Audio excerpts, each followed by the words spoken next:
Afin d'aider les étudiants, afin d'aider les élèves de collège, de lycée, j'ai installé sur mon site une centaine d'archives issues des archives départementales de la Gironde, qui reprennent les premières rafles de 42, de juillet à octobre, qui sont celles dans lesquelles ma famille a été déportée et exterminée à Auschwitz. Parmi ces pièces d'archives, il y en a une qui est très très importante. C'est le statut des Juifs de octobre 40, le projet, annoté de la main de Pétain. Et l'on voit que sur ce projet, au lieu de alléger le sort des Juifs, comme le prétendent certains révisionnistes et certains pseudo-historiens, il aggrave leur cas. Je prends juste un exemple, c'est le sort des Juifs marranes de Bordeaux qui sont arrivés en France entre le XVIe et le XVIIe siècle. Or, dans le statut initial de 40, il était prévu d'épargner les Juifs arrivés en France avant 1860, qui était le cas des Marranes.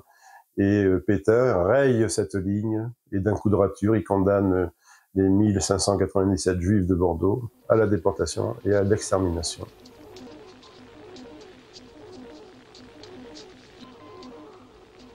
Ces archives sont très importantes pour établir la responsabilité de Vichy dans la déportation des Juifs de France, au niveau national, et celle de Papon à Bordeaux avec ses complices, Maurice Sabatier, préfet régional, Norbert Échouer, commissaire principal de police, et Pierre Garin,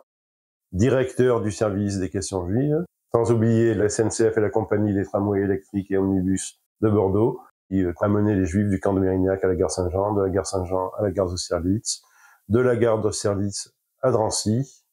point de départ vers la mort.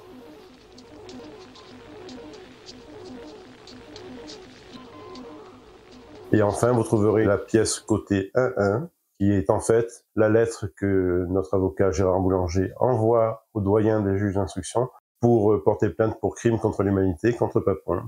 C'est grâce à nous, c'est grâce à nos témoignages, c'est grâce à nos interventions que Papon a pu être condamné à 10 ans de réclusion criminelle.